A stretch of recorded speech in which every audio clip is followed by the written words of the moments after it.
기드온에 대한 이야기를 좀 하려고 합니다. 기드온, 여러분들 잘 아는 사사죠. 오늘부터 좀 몇 주간 기드온의 얘기를 살펴보려고 하는데, 오늘은 여러분들의 나눔 질문을 먼저 좀 나누고 이야기를 좀 해볼까 해요. 제가 여러분들께 배신 또는 큰 상처를 받은 적이 있는가 이렇게 질문을 드렸는데 아주 흥미롭고 재밌는 대답들이 많이 있었습니다.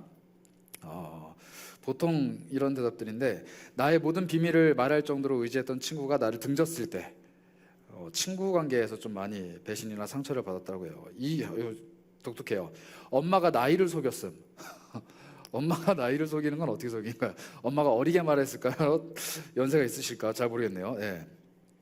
삶의 많은 부분과 입시로 함께했던 레슨 선생님이 돈 관련된 불법적인 일에 나를 이용하려 했을 때, 이게 돈이 늘 문제야. 돈 때문에. 학생 때 친구들의 변화를 보았을 때, 아마 친구들이 좀 이렇게 뭐랄까요, 바뀌는 모습이 실망스러웠던 것 같아요. 이것도 가족이 문제예요. 동생이 엘베 잡겠다고 먼저 가서는 내 얼굴 보고 문을 닫았다. 나쁜 것. 이런 동생은 좀 혼을 내야 됩니다. 본인이 더 좋은 사람들과 조를 하려고 친구들을 배신함. 그런데 다들 거절해서 다시 우리에게로 돌아오긴 함. 안 받아줘야지, 이런 사람들은. 군대, 두 자를 표현했습니다. 군대에서 배신, 상처 많죠. 인간은 본래 믿을 수 없는 존재이기에 믿지 않고 배신, 상처를 받지 않았습니다. 사랑과 긍휼의 대상으로 바라보는 정도입니다. 우리 부처님이 계시네요.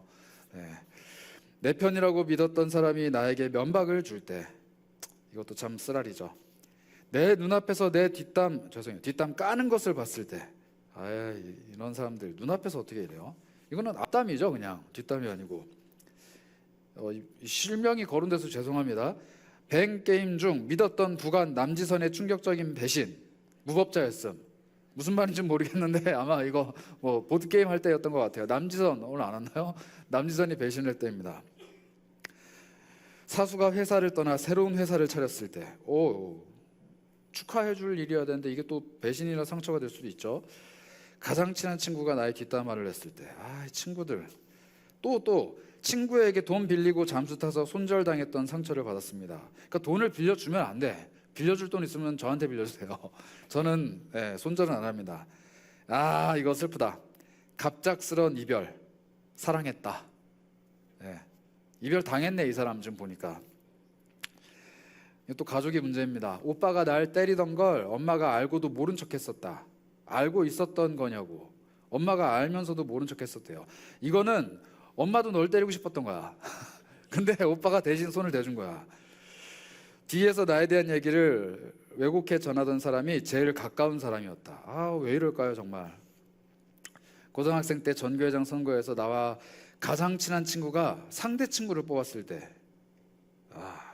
물론 120표 차이로 당선됨. 본인이 당선됐다는 거예요? 자랑이네, 그러니까. 축하합니다. 반에서 겉도는 친구를 도와주려고 함께 다녔었는데 그 친구가 다른 아이들한테 나를, 이거 슬프다, 지갑 취급했을 때, 노력에 대한 평가를 절하하고 악의는 없지만 앞담을 했을 때 너무 힘들어서 울면서 집에 갔어요. 지금은 손절. 지갑 취급 좀 슬프네요. 보통 관계네요. 이 관계 안에서 배신이나 상처를 많이 받았네요. 생각보다. 여러분들 험난한 세월을 살아오셨는데 저도 좀 있었던 것 같아요. 이렇게 관계에서 뒤통수를 맞고 믿었던 사람한테 혹은 좀 의지했던 사람한테 한 소리씩 전해 듣고 이럴 때마다 마음이 좀 무너지는데, 오늘 우리가 읽은 이 기드온이라는 사람도 사실 좀 그런 사람입니다. 기드온의 때가 어떤 때냐면요, 6장 1절을 한번 볼까요? 함께 읽겠습니다.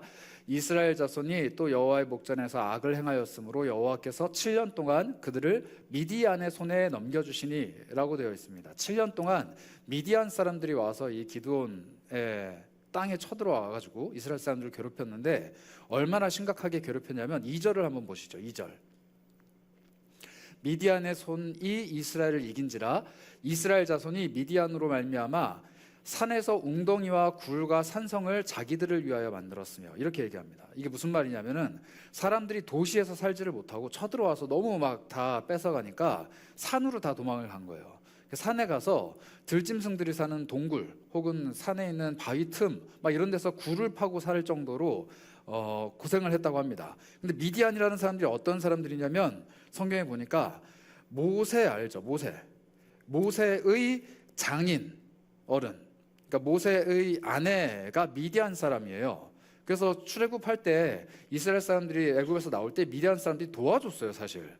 그리고 가나안이랑 막 전쟁을 할 때 미디안 사람들이 이스라엘 사람들 꽤 많이 도와줬습니다. 그래서 감정적으로 좀 가까웠어요. 그리고 조금은 뭐랄까 먼 친척 같은 느낌? 그래서 이렇게 굳이 척지고 살지 않았던 사람들인데 어느 날 갑자기 이 사람들이 쳐들어온 거예요. 그리고 내가 가지고 있는 것들을 다 뺏어가는데 어느 정도로 뺏어가느냐, 그냥 내 집 앞마당에 들어와서 자기들 식구들이랑 자기들의 동물들 다 데리고 와서 먹고 마시고 놀 거 다 놀고 그냥 가는데 하나도 남겨놓지 않고 가는 거예요. 이거를 7년 동안 했다고 합니다. 7년 내내 이렇게 약탈을 당하니까 이스라엘 사람들이 너무 괴로웠던 거예요. 그런데 괴로움뿐만 아니라 이 배신감이라는 게 이스라엘 사람들을 사로잡았습니다. 두 가지 배신감인데, 하나는 자기 편인 줄 알았던 미디안 사람들이 우리를 괴롭힌다라는 배신감이 있었고, 또 하나는 뭐냐면 하나님이 우리를 버렸다는 배신감이에요. 물론 이 하나님이 이스라엘 사람들을 버리기까지 우상도 섬기고 나쁜 짓도 했기 때문에 이런 일들이 일어났지만, 사실 죄 짓는 사람이 뭐 죄인 줄 알고 죄를 짓습니까? 하다 보니까 어떻게 하다 보니까 우상도 좀 섬기고 실수도 했는데 하나님이 나를 버렸다라는 배신감이 너무 큰 거예요. 하나님이 우리 민족을 버렸다. 옛날에는 하나님이 이집트에서 우리를 이끌어낼 때는 바다도 막 갈라주시고 10가지 재앙도 일으키시고 막 어마어마한 일들을 막 하셨던 하나님인데 7년 동안 아무런 말씀도 없고 아무런 해결도 안 해주시고 그냥 그래서 사람들이 막 울부짖는데도 불구하고 하나님이 뭐라고 답을 하셨냐면 하나님의 사자를 보냅니다. 사자를 보내는데 문제를 해결해 주시는 게 아니라 뭐라고 말씀하시냐면은 너네들 잘못했잖아. 너네들 내가 한 약속 안 지켰잖아. 나는 내가 한 약속을 지켰는데 너네들은 왜 나랑 한 약속을 안 지키는 거야? 라고 혼을 내고 끝났어요.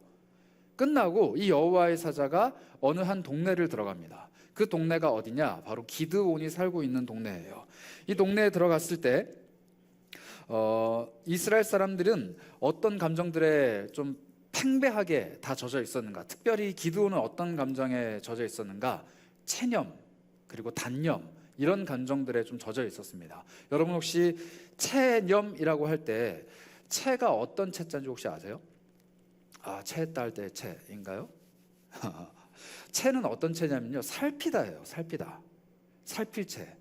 이게 무슨 말이냐면은 일이 어떻게 돌아가고 막 상황이 어떻게 돌아가는지를 눈 뜨고 똑똑히 쳐다보는데 계속 어떤 일들이 벌어지느냐, 마음이 낙심이 되는 거예요. 좌절이 되고 일이 돌아가는 꼬라지가 너무 안 좋은 거예요. 내가 주목해서 보는데 점점 안 좋아지는 거죠. 이 체념의 끝에는 어떤 일이 벌어지느냐, 단념이라는 게 벌어집니다. 단념은 뭐냐면 끊을 단자거든요.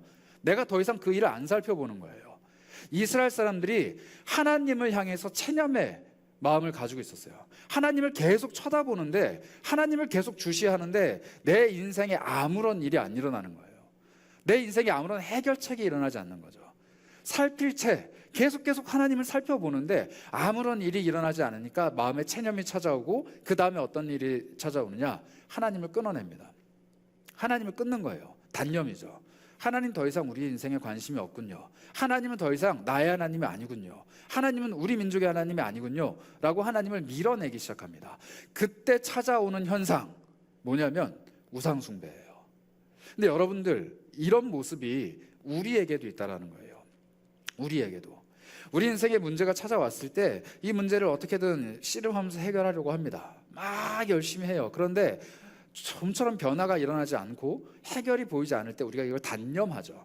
단념하게 됐을 때 이걸 멀리함과 동시에 또 뭐를 멀리하느냐, 나에게 응답하시지 않는 하나님도 멀리하게 돼요.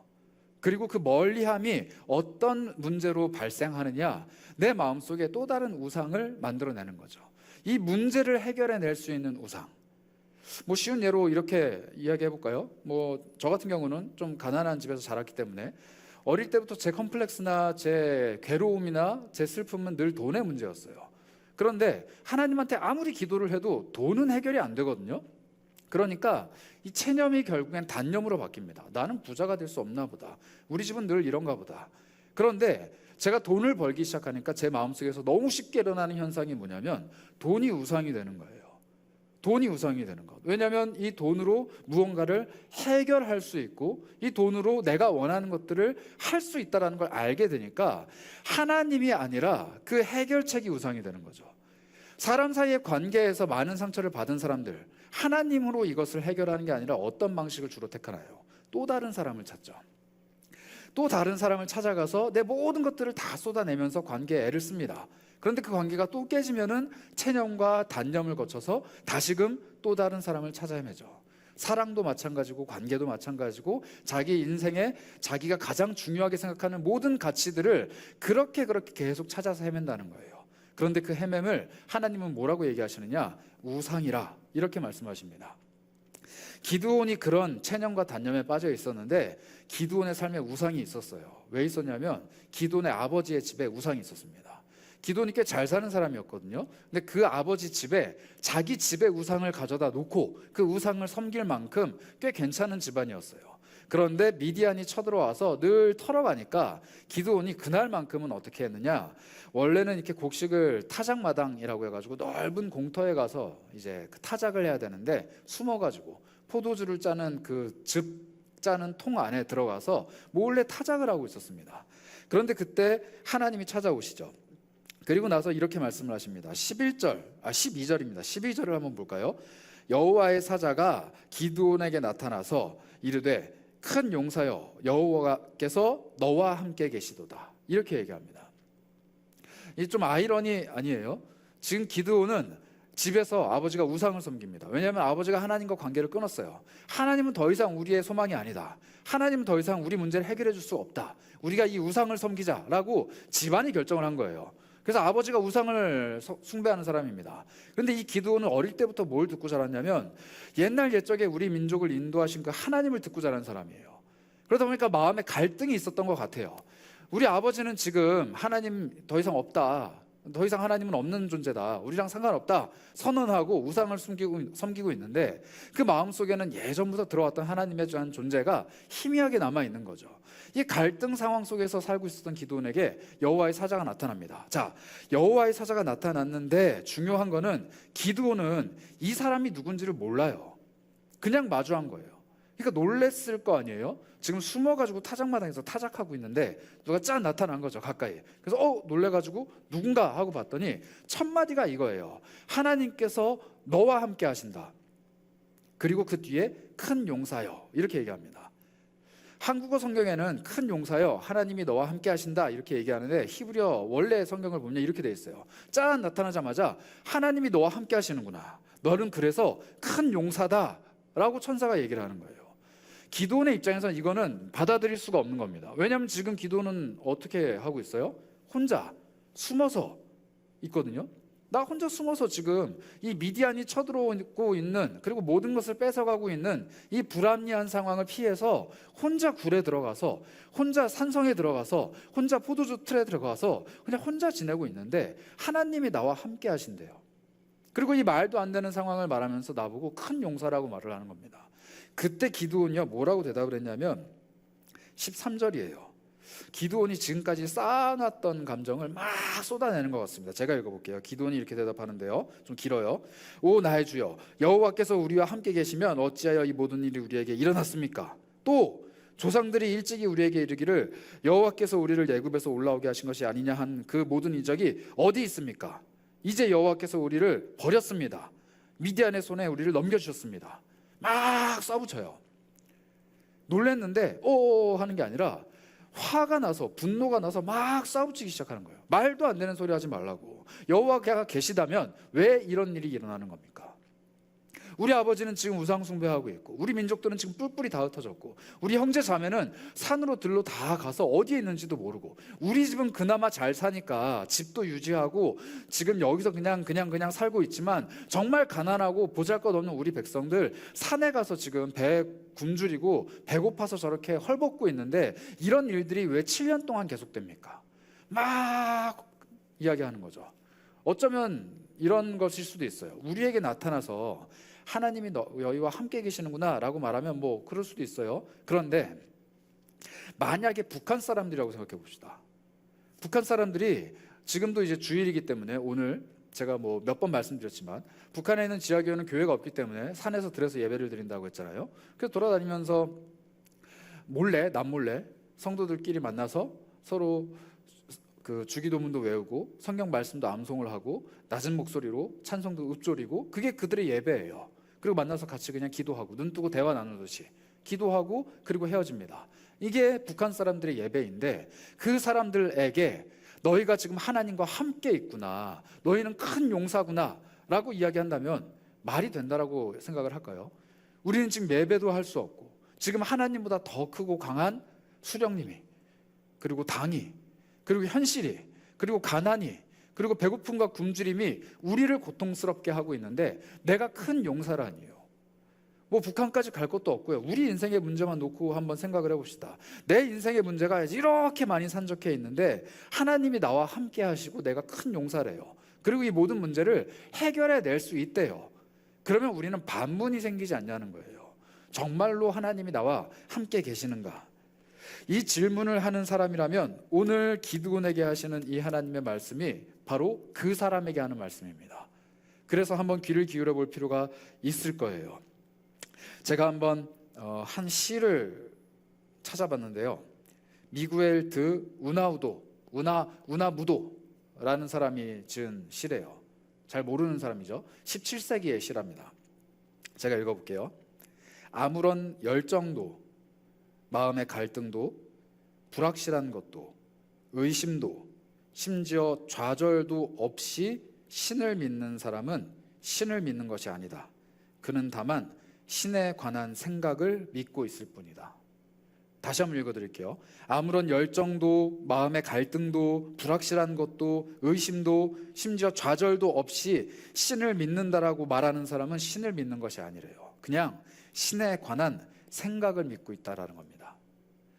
여러분들 중에 하나님을 향한 열정을 품어본 적이 없는 사람, 하나님 때문에 세상 속에서 마음의 갈등을 겪어본 적이 없는 사람, 불확실함 때문에 하나님께 매달려 본 적이 없는 사람, 의심스러운 마음으로 하나님께 질문해 본 적이 없는 사람, 좌절하면서 하나님 앞에서 눈물 흘려 본 적이 없는 사람은 하나님을 믿는 게 아니랍니다.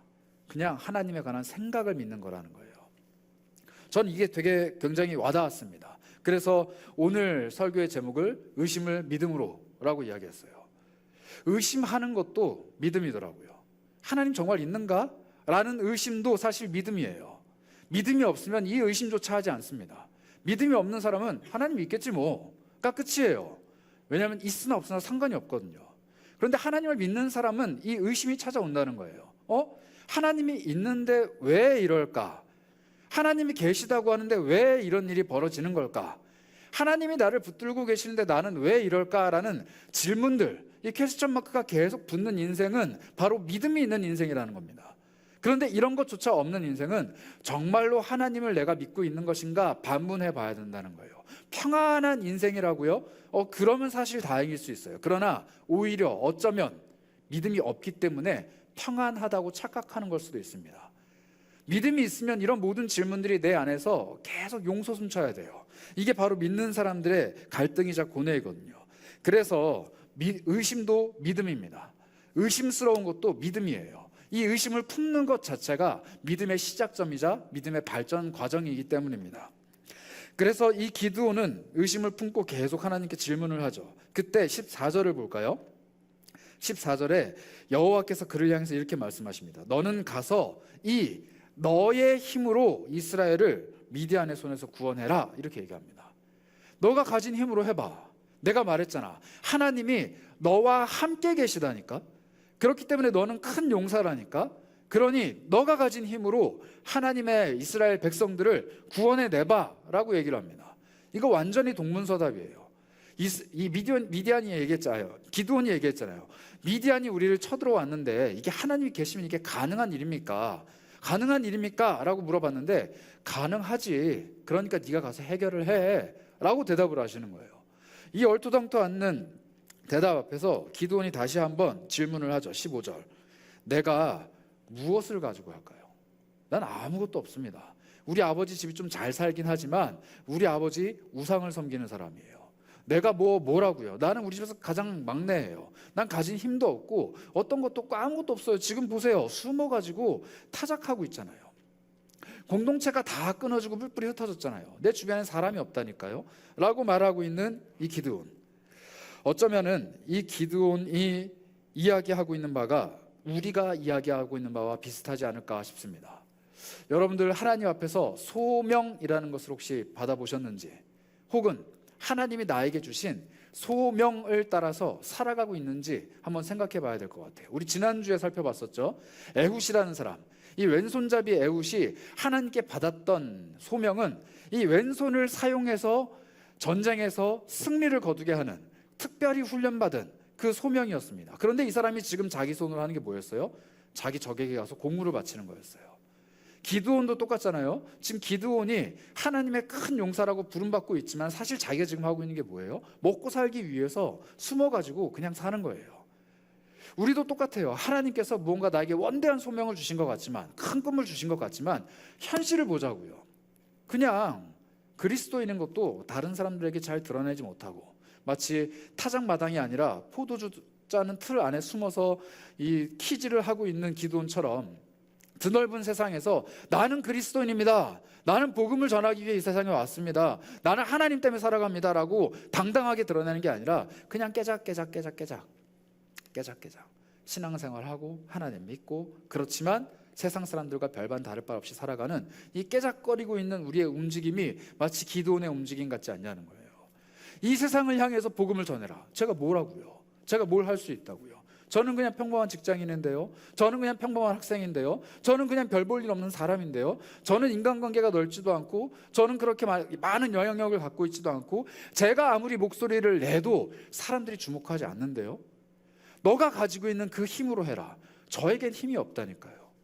이 대화, 이 주고받고 있는 이 대화가 저와 하나님, 그리고 여러분들과 하나님의 대화가 아니냐고요.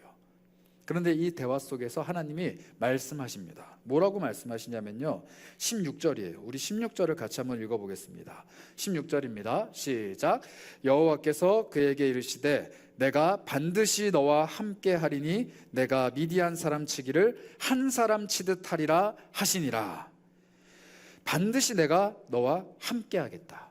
반드시 내가 너와 함께 하겠다. 이렇게 말씀하십니다. 여러분, 이 말씀 어디서 나왔던 말씀이냐면요, 옛날 옛적에 모세한테 하셨던 말씀이에요. 모세가 광야에서 혼자 이렇게 길을 가다가 불꽃 가운데 있는 하나님을 마주합니다. 그리고 하나님 말씀하시죠. 내가 너를 바로에게 보낼 거다. 내가 내 백성을 구원해낼 거다 라고 했을 때 모세가 얘기합니다. 내가 뭐라고요? 나 지금 80 먹은 노인입니다. 바로가 나를 죽이려고 합니다. 나는 지금 이집트를 떠난 지 40년 됐습니다. 내가 뭐라고 내가 가서 하겠습니까? 라고 얘기했을 때 하나님 말씀하셨어요. 내가 너와 함께 하겠다. 내가 너와 반드시 함께 하겠다. 이 똑같은 문장을 지금 기드온에게 하시는 거예요. 그 말은 뭐냐면요, 모세에게 하셨던 그 말씀, 기드온에게 하셨던 그 말씀, 그리고 예수 그리스도께서 하늘로 올라가시면서 말씀하셨잖아요. 내가 너희와 반드시 함께 하리라. 내가 너희와 반드시 함께 하리라. 그 말씀은 우리에게도 적용된다는 거예요. 옛날 옛적 모세와 기드온과 12 제자들에게 하셨던 그 말씀들이 오늘날 우리에게도 동일하게 다가옵니다. 내가 누구누구와 함께 하리라. 그 말씀을 붙들고 사는 사람은 모세와 기드온과 제자들과 그리고 수많은 성경의 선진들이 걸어갔던 믿음의 발자국을 걸어갈 수 있다는 거예요. 중요한 거는 내 손에 무슨 힘이 있는지가 아닙니다. 지금 상황이 어떤 상황인지가 아니에요. 내가 어떤 삶을 살아가고 있는지가 아니에요. 내가 하나님과 동행하고 있는가? 하나님이 반드시 나와 함께하고 계시는가? 내가 매일매일 매 순간순간 걸어갈 때 하나님이 정말로 내 곁에 계시는가? 이게 중요하다는 거예요. 그런데 이걸 못 느끼는 순간, 이걸 체험하지 못하는 순간 어떤 일이 발생하느냐? 의심이라는 게 찾아옵니다. 기드온이 의심의 아이콘이잖아요. 의심이라는 게 마구마구 밀려들어와요. 하나님 정말 내 곁에 계신가? 하나님 내 기도에 귀를 기울이시는가? 하나님 나와 정말 함께 하시는 건가? 하나님 이 문제에 대한 답을 갖고 계시는 건가? 7년이나 침묵하셨는데, 아니 내 평생에 이 문제가 해결되지 않고 있는데 정말 하나님이 계신 건가? 라는 질문이 계속 든다는 거죠. 그때 하나님은 우리에게 말씀하십니다. 질문에 대한 해답이 아니라 내가 너와 함께 있다는 것을 믿기만 해라. 믿음에 대한 대답을 하시는 거예요. 의심을 믿음으로 바꾸라. 이렇게 이야기하시는 거죠. 그리고 기드온에게 계속해서 하나님이 말씀하십니다. 내가 너와 함께 하리라. 내가 너를 통해서 미디안 사람들 치기를 한 사람 치듯 하리라. 이렇게 계속 권면을 하시는 거죠. 여러분들께 좀 나눌 이야기가 있는데, 제가 사실 의심이 되게 많았습니다. 우리 지난주에 제가 설교 때 아마 말씀드렸을 텐데,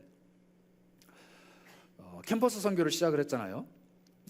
금액이 지금 정확하게 말씀드리면 5천 몇백 원이 남았어요.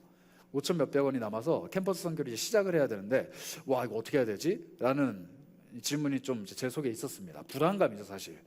그런데 명절에 IBF member들이 모임을 갖기로 했었어요.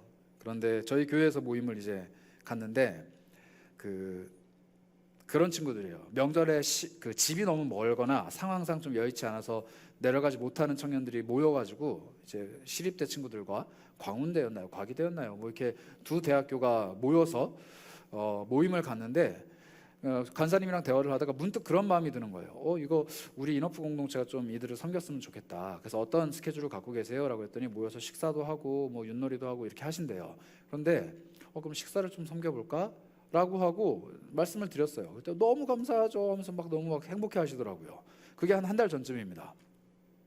그런데 캠퍼스 선교 비용이 전혀 없었어요. 그래가지고 어떻게 해야 되나 하고 있는데, 명절 직전에 한 자매가 저한테 봉투를 딱 내미는 거예요.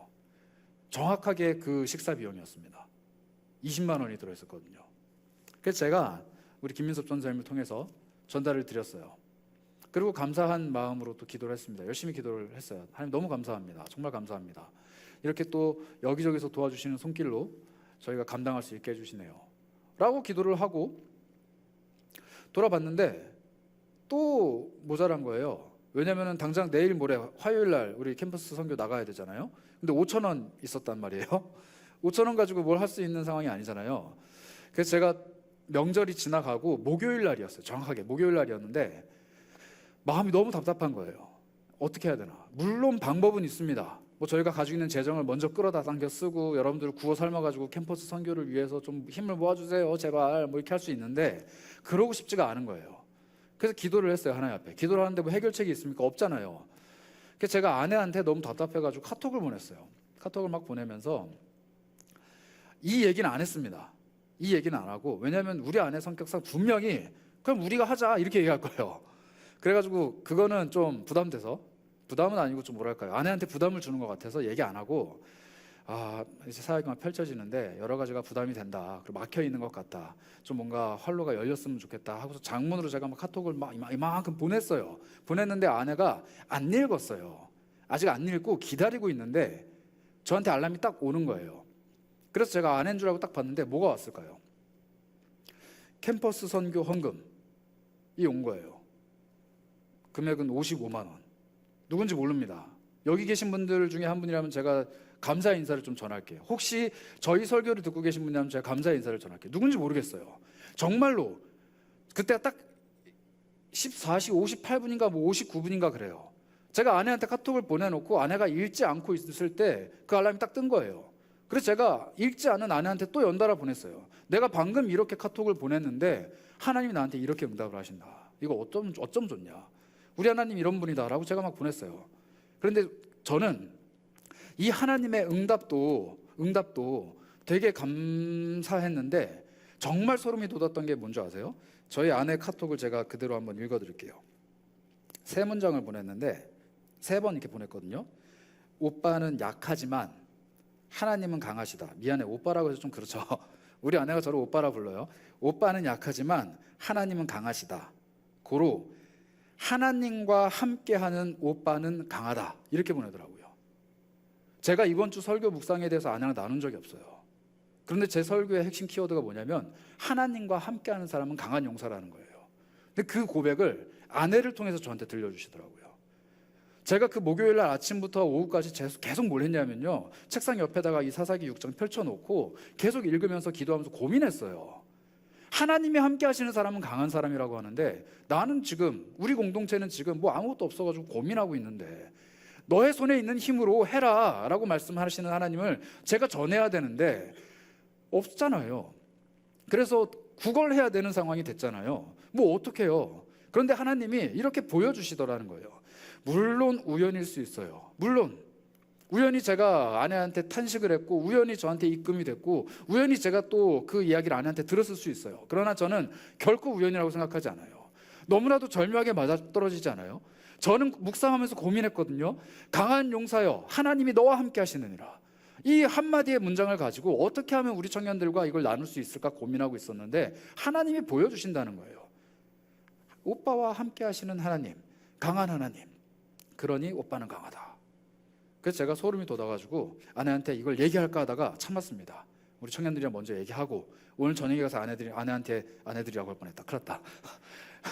아내한테 오해하지 마세요. 아내들 아닙니다. 아내와 자녀들에게, 자녀들도 아니죠, 자녀에게. 너무 흥분했어요. 제가 아내한테 얘기를 하려고 합니다. 여러분, 하나님이 함께 하시는 사람은 강해요. 그 강함은 보이지 않아도 강합니다. 하나님이 함께 하시는 사람에게는 늘 해결책이 있어요. 그 해결책은 보이지 않아도 늘 우리 곁으로 다가옵니다. 모르겠어요. 또 어떻게 인도해 가실지 모르겠지만, 이번 하반기 사역에 우리 공동체에 하나님이 또 어떤 기적들과 또 어떤 답변들을 주실지 모르겠어요. 그런데 제가 오늘 제가 막 뭘 읽다가 하나를 발견했습니다. 지혜로운 새는요, 바람이 많이 불 때 집을 짓는데요. 무슨 말이냐면, 지혜로운 새는 바람이 막 많이 불 때 나무 위에다가 둥지를 만든다는 거예요. 여러분 생각해 보세요. 바람이 많이 불 때 나뭇가지를 놓으면요, 나뭇가지가 날아가요. 그럼 가서 그걸 다시 물어가지고 또 놔야 되거든요. 이 수고를 계속 반복해요. 그러니까 집을 빨리 지으려면 사실 바람이 좀 덜 불 때, 나무가 안 흔들릴 때, 날씨가 좋을 때 지어야 됩니다. 근데 지혜로운 새는요, 바람이 불 때 짓는다는 거예요. 왜냐하면 바람이 안 불 때 집을 지어놓으면 바람이 불면 흐트러진대요. 무너진대요. 그런데 바람이 불 때 집을 지으면 바람이 아무리 불어도 그 집은 안 무너진답니다.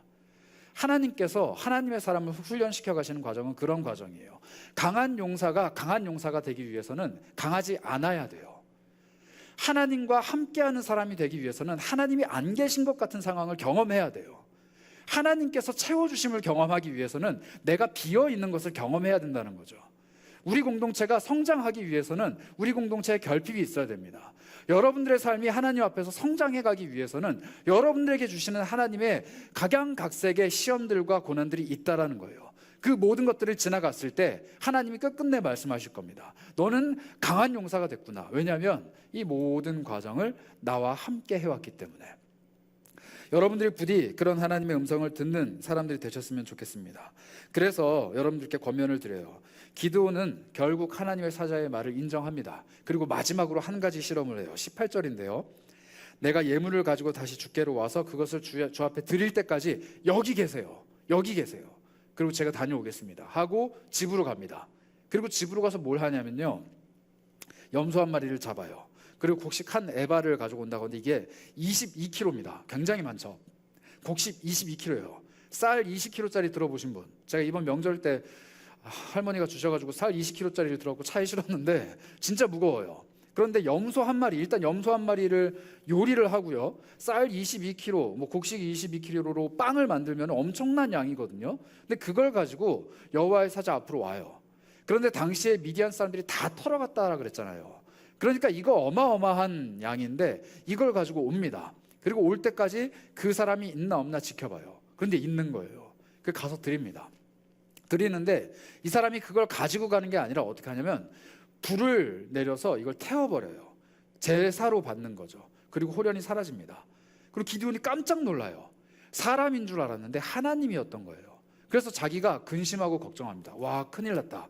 옛날부터 우리 선조들이 하나님을 보면 죽는다 그랬는데, 근데 내가 하나님을 봐버렸네? 나 죽는 거 아니야? 라고 걱정을 합니다. 그때 하나님이 뭐라고 말씀하시냐면요, 사사기 6장 22절 23절인데요 기드온이 그가 여호와의 사자인 줄 알고 이르되 슬프도소이다. 주 여호와여, 내가 여호와의 사자를 대면하여 보았나이다 하니 여호와께서 그에게 이르시되 너는 안심하라, 두려워하지 말라, 죽지 아니하리라, 이렇게 얘기하십니다. 안심해라, 안심해라. 여호와의 사자가 다시 나타나서 말씀하신 건지 아니면 그의 마음에 귀에 들려오게 말씀하신 건지 모르겠어요. 그런데 뭐라고 얘기했냐면 샬롬 이렇게 얘기한 겁니다. 샬롬. 안심해라 라는 말이 샬롬이에요. 여러분, 의심하는 사람에게 하나님이 찾아오셔가지고 샬롬이라고 말씀하시는 거 혹시 어디서 봤는지 기억하시나요? 의심이 너무 많은 사람인데 짠 나타나서 샬롬 이렇게 얘기합니다. 바로 의심 많은 도마라는 제자 아시죠? 도마. 요한복음 20장에 나오는데요. 20장 26절을 한번 보겠습니다.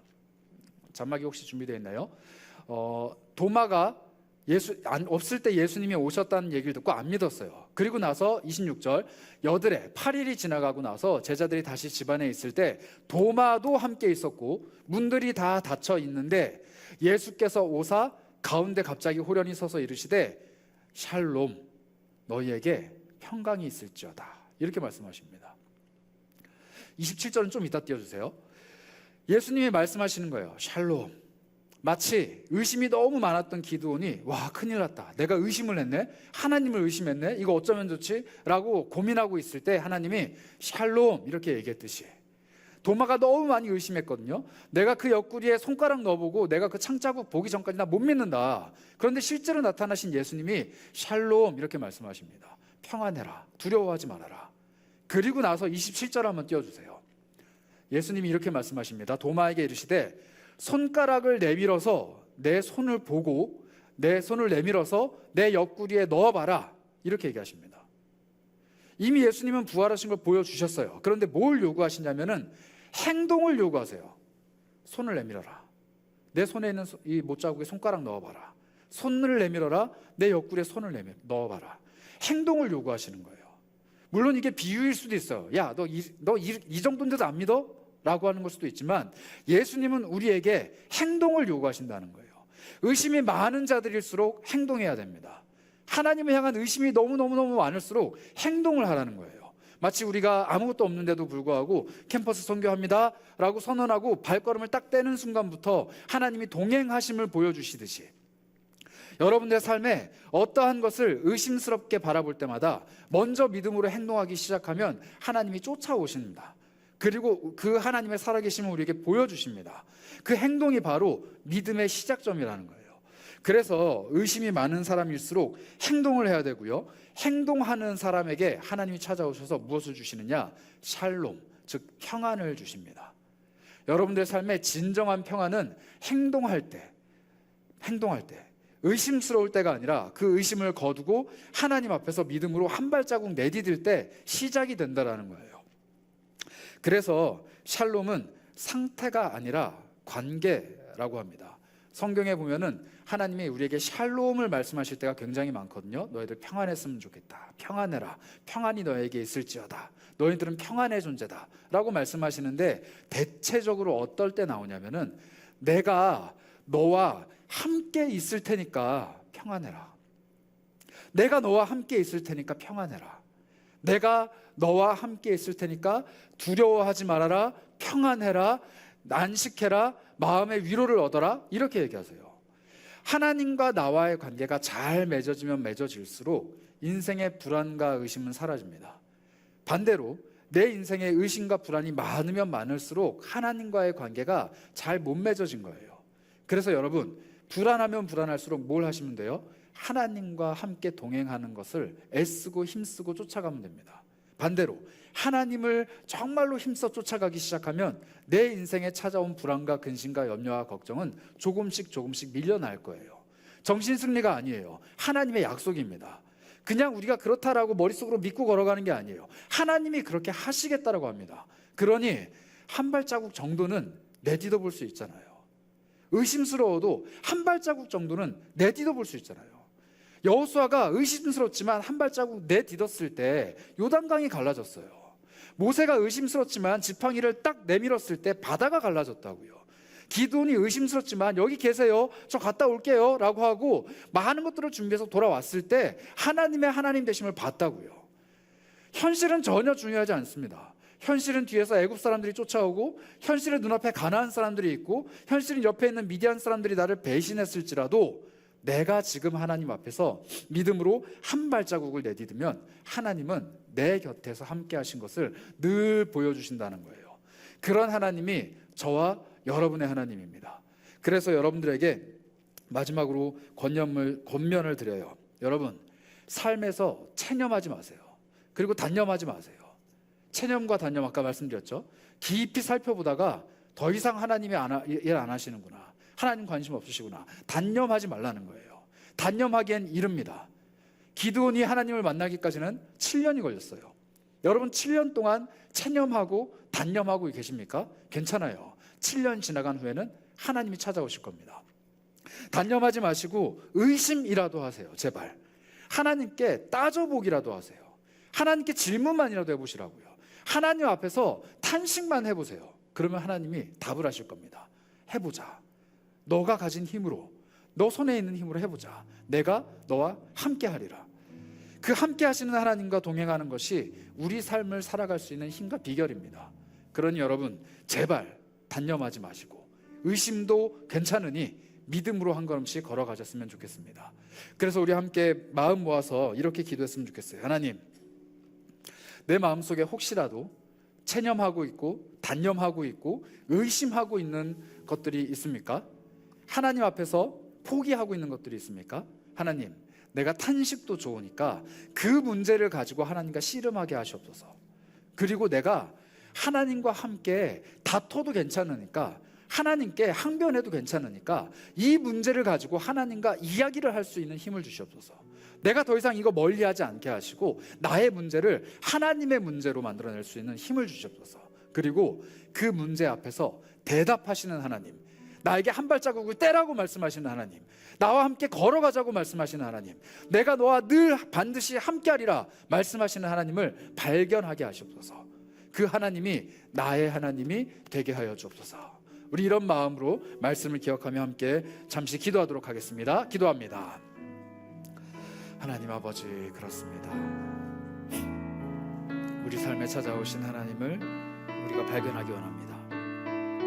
늘 함께 하시고 늘 채워주시고 늘 동행하시는 그 하나님이 나의 하나님이십니다. 놀랍도록 역사하시는 하나님이 나의 하나님이십니다.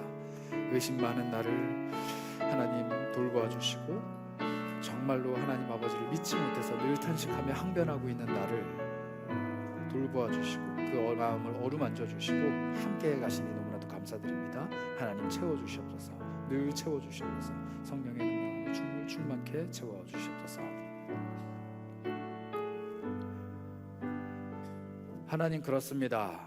우리 상황이 너무 우리를 올가매는 나머지, 또 우리를 둘러싸고 있는 수많은 일들과 사람들과 상황들이 우리를 꽉 움켜쥐고 있는 나머지, 우리가 숨어서 타작하고 있는 기드온처럼 숨죽여 그냥 그리스도인이지만 세상 속에서는 별 볼 일 없는, 별반 다를 바 없는, 그리고 나 혼자만의 세계에 갇혀서 그냥 꽁냥꽁냥하고 있는 그런 그리스도인이 아닌가 싶을 때가 있습니다.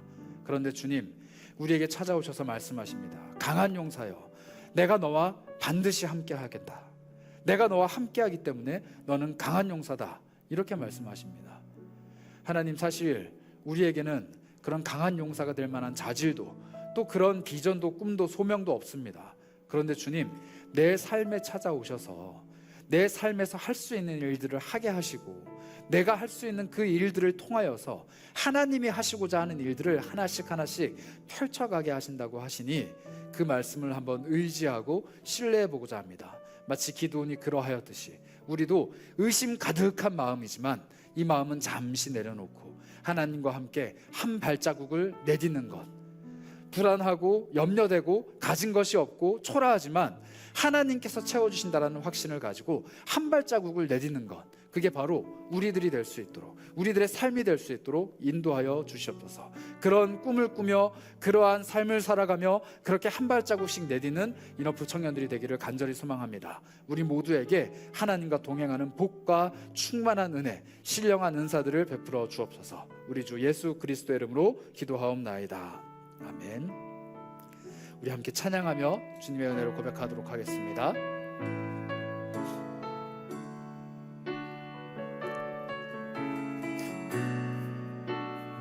말씀을 기억하며 함께 찬양합니다. 주여 우린 연약합니다. 주여 우린 연약합니다. 우린 오늘을 힘겨합니다. 주 뜻 이루며 살기에 부족합니다. 우린 연약합니다. 우리 겸손한 마음으로 다시 한번 주 앞에 고백합니다. 주여 우린 넘어집니다. 주여 우린 넘어집니다. 주님 오늘 하루 또 실수합니다. 주의 긍휼을 구하는 죄인입니다. 우리는 주님만 바라봅니다. 주만 바라봅니다. 우리 고백합시다. 한없는 주님의 은혜, 한없는 주님의 은혜 온 세상 위에 넘칩니다. 온 세상 위에 넘칩니다. 가릴 수 없는 주 영광, 온 땅 위에 충만합니다. 주님만이 길이오니 우린 그 길 따라갑니다. 그날에 우리를 이루신 주는 완전함니. 우리 다시 한번 처음부터 고백합니다. 주여 우린 연약합니다. 우린 오늘을 힘겨워하는 존재들입니다. 우린 오늘을 힘겨합니다. 주 뜻 이루며 살기에 부족합니다. 우린 연약. 우리 간절히 주 앞에 나갑니다. 한없는 주님의 은혜, 한없는 주님의 은혜, 온 세상 위에 넘칩니다. 가릴 수 없는 주 영광,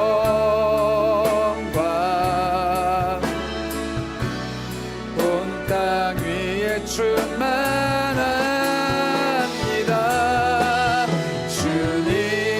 주님만이 길이오니 우린 그 길 따라갑니다. 그날에 우리 이루신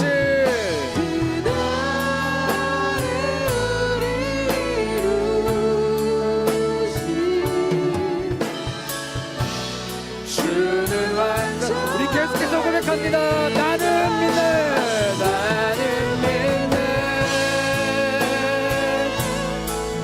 주의 능력으로 내 삶 새롭게 되리. 나는 믿네 주의 능력으로 담대히 나가리라.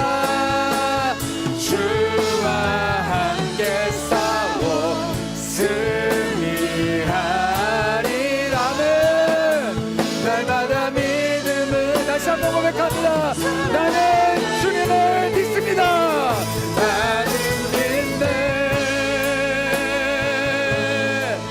주의 능력으로 내 삶 새롭게 되리.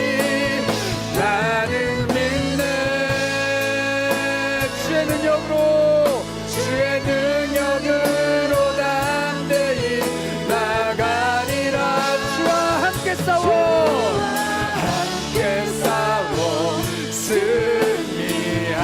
승리하리라.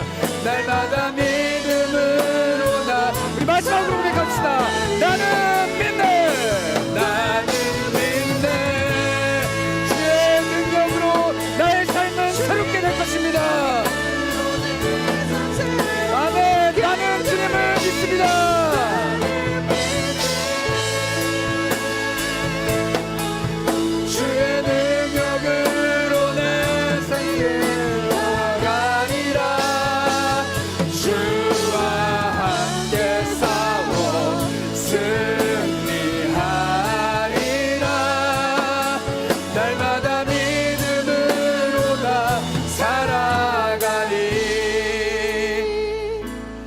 우리 함께 기도합시다. 여러분들 혹시 삶 속에서 변화되지 않는 혹은 이겨낼 수 없는 여러 가지 문제들 때문에 고민하고 계십니까?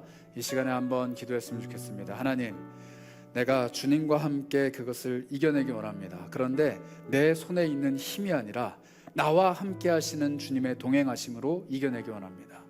여러분, 매일매일 삶에서 허덕거리고 있습니까? 호흡이 가빠옵니까? 그럴 때마다 정신 똑바로 차리고 우리 하나님을 붙잡고 걸어가기를 소망하는 마음으로 그렇게 기도하셨으면 좋겠어요. 주님, 나와 함께 하신다는 것 내가 잊지 않기 원합니다. 내 곁에 주님이 함께 하시는 것 내가 잊지 않기 원합니다. 날마다 나와 동행하시는 주님을 내가 놓치지 않기 원합니다. 핵심은 주님이 내 곁에 계신 겁니다. 내가 어떤 상황에 있든지, 내가 어떤 삶을 살아가든지, 내가 어떠한 일에 처해 있든지 상관없이 주님이 나와 함께 하시면 모든 것들이 다 해결될 수 있습니다. 그렇기에 우리 주님은 완전하신 분이고, 그렇기에 우리 주님은 능력이 있으신 분입니다. 그런 주님을 의지하는 마음으로 우리 다 함께 기도하며 나아가도록 하겠습니다. 기도합니다. 하나님 감사합니다. 채워주시길 소망합니다. 우리 곁에 계신 주님, 내 곁에 계신 주님, 나와 함께 하시는 주님이 놀랍도록 역사하시는 하나님 아버지께서 정말로 나와 함께 하시는 내 인생의 발걸음을 함께 걸어가도록 인도해 가시는 내 의심을 걷어내시고 내 침륜과 침체 가운데서 나를 일으켜 세우시고 단념이 아니라 체념이 아니라 이제는 정말로 의심이 아니라 확신의 발걸음을 걸어갈 수 있도록 인도해 가시는 주님과 함께 하기를 소망합니다. 하나님 도와주셨소서. 하나님 도와주셨소서. 내가 아무것도 할 수 없다라고 고백하지만 하나님이 하실 수 있으니 나를 도와주셨소서. 체념하지 않게 하시고 단념하지 않게 하시고 소망을 품게 하시고 늘 주님과 함께 걸어갈 수 있도록 나와 함께 걸어가게 주셨소서. 주님을 붙잡기 원합니다. 주님과 함께 하기 원합니다. 주님 내 삶을 만들어 주시기 원합니다. 하나님 함께 하여 주셔서 내 마음에 성령의 기름을 부어주시고 성령의 동행하심을 부어주시고 성령 하나님의 놀라우신 역사하심으로 우리의 모든 기도가 주님 앞에 다 함께 나아갈 수 있도록 채워주시길 소망합니다. 하나님 채워주셔서 하나님 내 영혼을 채워주셔서 내 영혼을 채워주셔서 하나님 붙잡아주시는 그 은혜가 있기 원합니다. 내 마음속에 단념이 있지 않게 인도하여 주셔서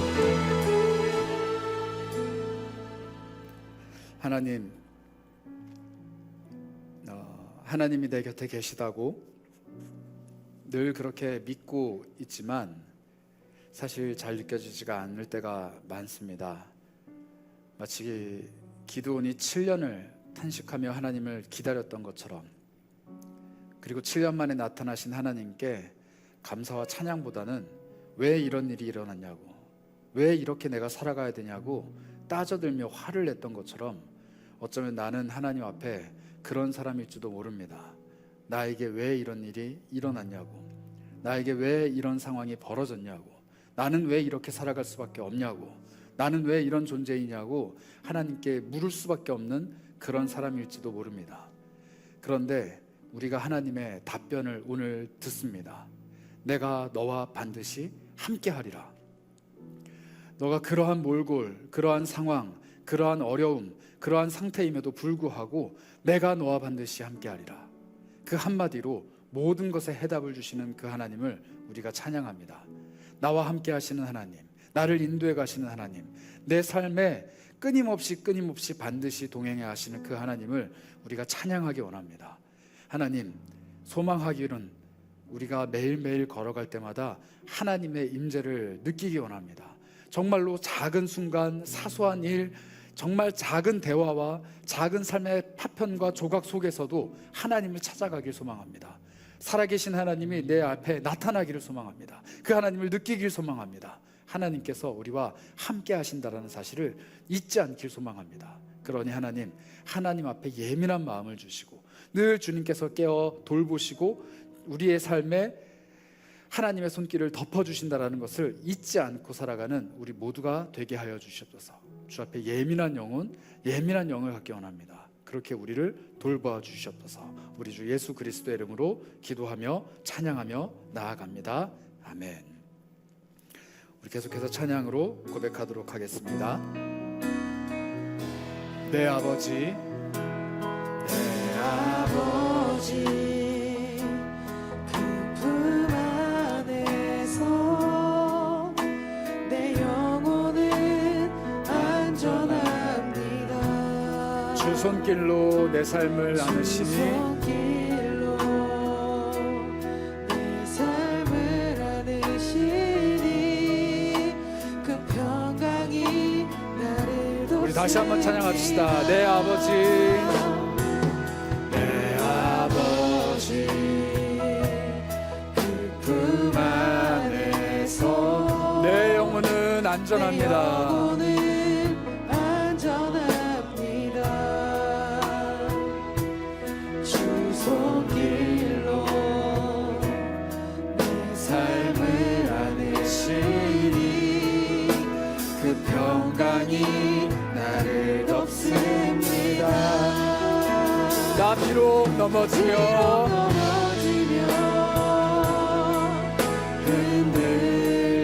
흔들리지만 주 내 안에 거하며 나를 붙드시니 내 생각을 주께로 돌리고 생각을 주께로 돌리고 주시는 평강에 옷을 입습니다. 주 약속 안에서 내 영혼 평안에 내 뜻보다 크신 주님의 계획 나 신뢰해. 두려움 다 내려놓고 주님만 의지해. 주 안에서 내 영혼 안전합니다. 다시 한번 처음부터 찬양할까요? 내 아버지 그 품 안에서 내 아버지 그 품 안에서 내 영혼은 안전합니다. 주 손길로 내 삶을 안으시니 그 평강이 나를 덮습니다. 나 비록 넘어지며 나 비록 넘어지며 흔들리지만 주 내 안에 거하며 나를 붙드시니 내 생각을 주께로 돌리고 내 생각을 주께로 돌리고 주시는 평강에 옷을 입습니다. 주 약속 안에서 약속 안에서 내 영혼 평안에 내 뜻보다 크신 주님의 계획을 주님의 계획 나 신뢰해. 두려움 다 내려놓고 주님만 의지해. 주 안에서 내 영혼 안전합니다. 안전합니다. 내 목소리 높여 찬양합니다. 주 약속 안에서 내 영혼 평안에 내 뜻보다 크신 주님의 계획 난 신뢰해. 두려움 다 내려놓고 주님만 의지해. 주 안에서 내 영혼 우리 마지막으로 고백합니다. 주 약속 안에서 주 약속 안에서 내 영혼 평안에 내 뜻보다 크신 주님의 계획 난 신뢰해. 두려움 다 내려놓고 주님만 의지해. 주 안에서 내 영혼 안전합니다. 여러분 우리 마지막으로 함께 기도하실 때 혹시 그런 분들 계신지 모르겠어요. 나 많이 불안합니다. 내 삶이 또 내 생각이 내 마음이 또 내 모든 것들이 나를 불안한 감정으로 몰아넣고 나를 불안한 상황으로 몰아넣고 늘 나에게는 불안한 생각과 불안한 미래와 불안한 모든 것들이 나를 엄습합니다 라는 분들이 계시다면 이 시간에 가슴에 좀 손을 얹고 우리 하나님 앞에서 기도했으면 좋겠어요. 하나님, 왜 이렇게 불안한 걸까요? 내 심령은 왜 이렇게 약한 걸까요? 내 삶은 왜 이렇게 흔들리는 걸까요? 그런데 찬양에서 고백한 대로 내 아버지의 품 안에 있을 때 내 영혼은 안전하고 주 약속 안에 있을 때 나는 주를 신뢰하며 평안할 수 있습니다. 하나님, 나에게도 샬롬을 베풀어 주시옵소서. 마치 모세에게 두려워하지 말아라, 내가 너와 함께 있을 것이다. 여호수아에게도 두려워하지 말아라, 내가 너와 함께 있을 것이다. 기드온에게도 두려워하지 말아라, 내가 너와 반드시 함께 있을 것이다. 제자들에게도 두려워하지 말아라, 내가 너희와 항상 함께 있을 것이다. 그리고 나에게도 두려워하지 말아라, 샬롬, 내가 너와 함께 있을 것이다. 그 약속의 말씀을 들려주시길 소망합니다. 하나님, 문제가 해결되길 바라는 것이 아니고 불안한 내 미래가 안전해지길 바라는 것도 아니고 이 엄습하는 생각들이 다 달아나길 바라는 것도 아니고 나는 온전히 하나님을 바랍니다.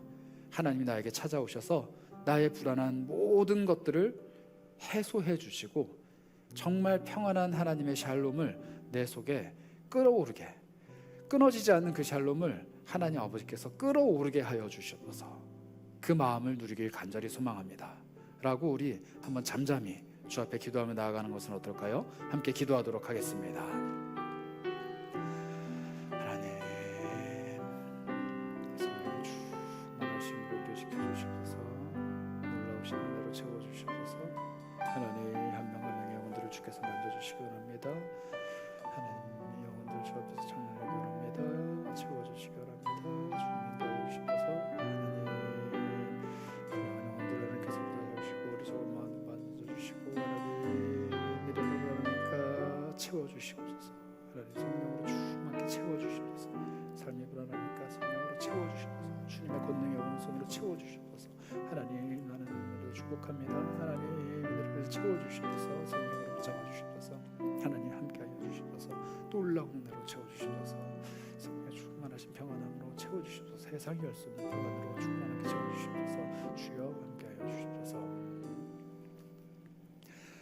하나님, 우리의 인생이 너무나도 불안하고 또 때로는 하나님 앞에서 흔들립니다. 그러나 주님의 약속의 말씀, 내가 너와 반드시 함께하리라, 내가 세상 끝날까지 너희와 함께하리라, 내가 너의 곁에서 늘 충만하게 너의 속을 채워주고 너의 삶을 붙들어주고 너와 늘 동행하리라 말씀하신 그 약속의 말씀이 나에게 하신 말씀이 되기를 간절히 소망합니다. 주님, 이 세상 그 누구도 알지 못하는 세상이 줄 수 없는 평안을 우리에게 주시고 늘 샬롬이라고 인사하시며 우리 삶에 찾아오시는 예수 그리스도를 날마다 영접하며 진정한 샬롬의 삶을 살아가는 우리 모두가 되게 하여 주시옵소서. 하나님, 세상은 우리를 여전히 힘들게 하고 삶은 여전히 우리를 피곤하게 하며 문제들은 우리를 여전히 고민스럽게 하고 여러 가지 어려움들은 여전히 우리를 눈물짓게 하지만 그 모든 일 앞에서 하나님의 샬롬을 외치고 나와 동행하시는 하나님의 손을 굳게 붙들고 하나님과 함께 걸어가는 우리 모두가 되기를 소망합니다. 우리 인생에 찾아와 주시고 함께 하시는 예수 그리스도의 그 능력을 날마다 맛보게 하여 주시옵소서. 하나님, 간절히 바라옵기는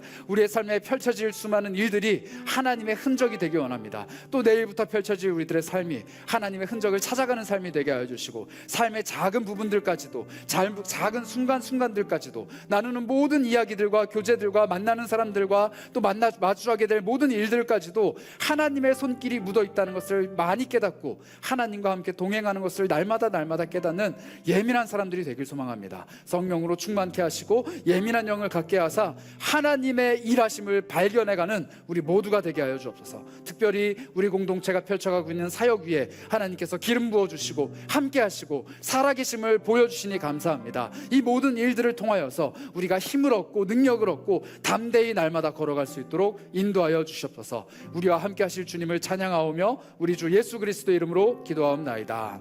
아멘.